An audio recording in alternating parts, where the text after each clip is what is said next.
Assalamualaikum warahmatullahi wabarakatuh. Perkenalkan saya Misa Putri dan Akhir 027 akan membicarakan terkait review jurnal, summary and review of article related to study that use food frequency questionnaire atau FFQ, instrument as household consumption survey.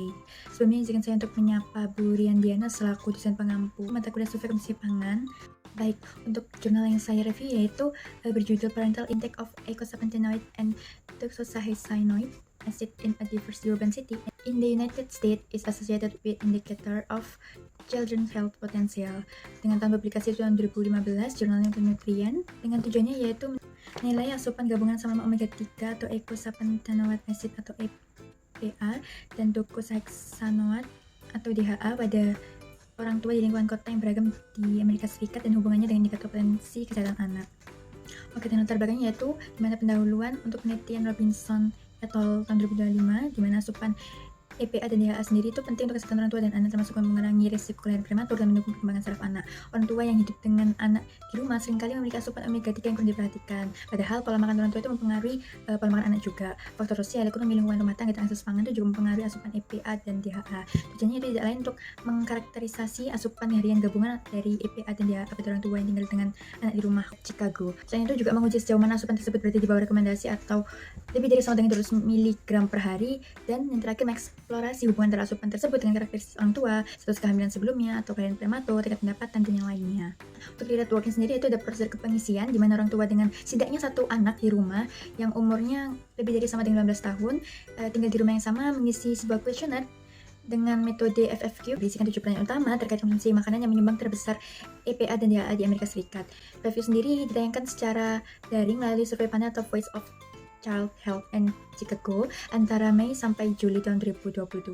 Responden melaporkan frekuensi konsumsi kelompok seafood dan makanan lain yang tinggi DHA serta penggunaan suplemen DHA sendiri. Jawaban frekuensi dikonversi ke estimasi harian sebagaimana miligram per hari untuk EPA dan DHA. Untuk metode sendiri menggunakan Food Frequency Questionnaire atau FFQ yang mana telah divalidasi oleh RBC atau Red Blood Cell atau eritrosit. Berisi 7 pertanyaan utama terkait konsumsi makanan yang menyumbang terbesar EPA dan DHA sendiri di Amerika Serikat. Responden melaporkan frekuensi konsumsi kelompok seafood dan makanan lain yang tinggi DHA serta penggunaan suplemen DHA sendiri. Jawaban frekuensi dikonversi ke estimasi harian sebagaimana miligram per hari untuk EPA dan DHA. Untuk metode sendiri menggunakan Food Frequency Questionnaire atau FFQ yang mana telah divalidasi oleh RBC atau Red Blood Cell atau eritrosit.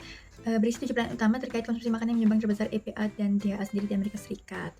Nah, kenapa sih harus FFQ? Karena metode FFQ ini dipilih karena mampu menangkap konsumsi habitual makanan spesifik, yaitu sebagaimana seafood dan suplemen yang menyumbangkan utama untuk asupan atau intake EPA dan DHA sendiri, yang mana telah divalidasi sebelumnya terhadap biomarker darah sehingga cocok untuk survei populasi besar.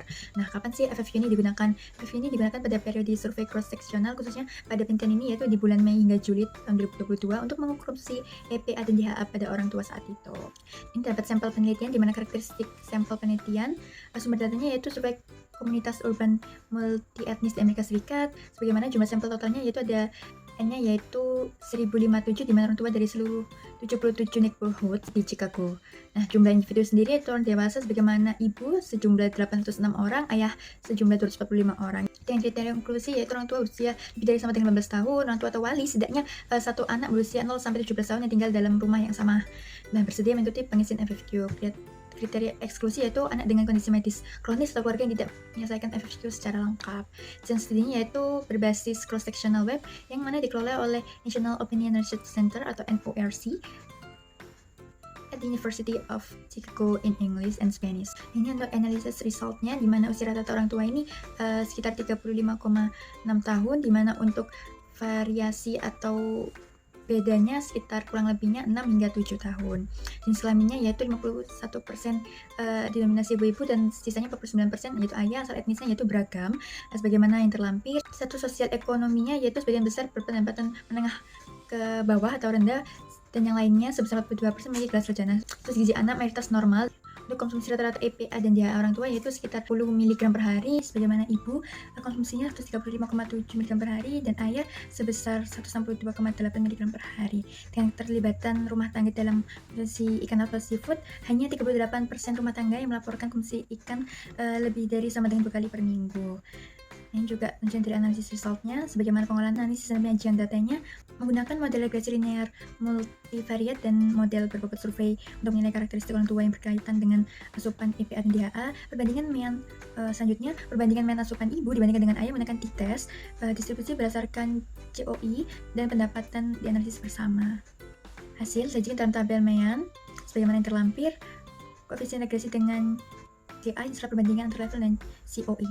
Nah, ini untuk karakteristik sebagaimana kelebihannya yaitu mudah administrasi secara online atau daring, cocok untuk survei besar, sudah divalidasi terhadap biomarker sebelumnya sebagaimana biomarker DHA atau EPA sebelumnya dengan eritrosit. Biaya rendah dan cepat dalam pengembangan data keterbatasan, yaitu hanya 7 pertanyaan utama yang mungkin kurang detail pada jenis makanan.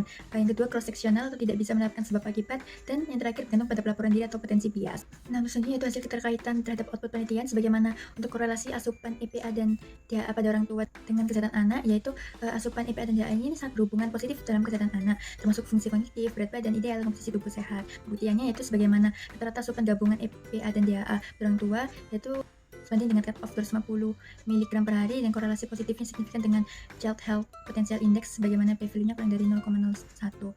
Perbedaan jenis kelamin yaitu ibu memiliki asupan lebih rendah dibandingkan ayah, sebagaimana pembuktian yang terlampir. Untuk variasi sosiodemografinya itu asupan lebih tinggi pada orang tua dengan pendidikan dan pendapatan yang tinggi, sebagaimana pembuktiannya di FFQ mendeteksi varian signifikan antar kelompok sosial ekonomi, sebagaimana p-value-nya kurang dari 0,5 menunjukkan keterkaitan antara status sosial dan akses pangan bergizi. Untuk kinerja FFQ sendiri dan pengukuran asupan jangka panjang yaitu FFQ efektif menilai variasi asupan asam lemak jangka panjang secara efisien, sebagaimana hasilnya menunjukkan konsistensi internal baik dengan Clone batch alpha-nya lebih dari 0,8, sebagaimana FFQ ini mampu menggambarkan indeks habitual dengan reliabilitas tinggi. Untuk implikasi kesehatannya itu EPA dan DHA yang rendah meningkatkan risiko gangguan metabolik dan rendahnya potensi kesehatan anak. Untuk sebagaimana pembuktiannya itu peneliti menjalankan intervensi gizi keluarga untuk meningkatkan konsumsi ikan laut atau seafood dan suplemen omega 3 di kawasan urban berpendapatan rendah. Kualitas dan reliabilitas sendiri FFQ digunakan telah divalidasi sebelumnya terhadap biomarker atau RBC atau sel darah, eritrosit, DHA atau EPA dalam penelitian orang dewasa. FFQ ini relevan untuk populasi orang tua non-hamil di Amerika Serikat dan menggunakan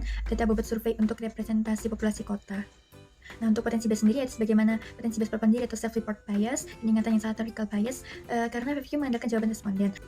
Selain itu, potensi bias seleksi karena sebagian sampel berasal dari non-probabilitas online panel, dan tantangan generalisasi karena sebagian besar rumah tangga berada di lingkungan COI rendah. Cara meminimalisir potensi bias yaitu penggunaan panel probabilitas dan non-probabilitas dengan pembuatan survei, konversi frekuensi ke miligram per hari, analisis terpisah untuk antara asupan ibu dan ayah, kontrol variabel sosiodemografis dalam regresi.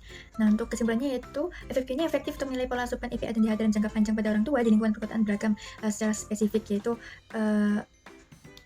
untuk makanan yang tinggi asupan EPA dan DHA sebagaimana seafood, asupan tinggi EPA dan DHA ini berkorelasi positif dengan indikator kesehatan anak, terutama status gizi dan kebiasaan makan. FFQ ini cocok untuk studi populasi besar dan survei longitudinal karena efisien dan berbiaya rendah. Untuk potensi bias utama yaitu recall bias dan social disability bias, terutama pada responden berpendidikan rendah. Untuk recommendation sendiri yaitu gunakan panduan visual, porsi, dan pelatihan responden untuk mengurangi bias ingatan, misalnya dengan food model atau foto buku makanan. Selain itu juga kombinasikan FFQ dengan 24-hour food recall atau biomarker EPA dan DHA darah atau sel darah merah eritrosit untuk validasi. Dan terakhir, terapkan FFQ pada populasi beragam sosial ekonomi untuk memantau pola konsumsi jangka panjang. Ini referensi yang saya gunakan dalam mereview jurnal. Baik, mungkin itu yang dapat saya sampaikan. Lebih mohon maaf. Terima kasih. Wassalamualaikum warahmatullahi wabarakatuh.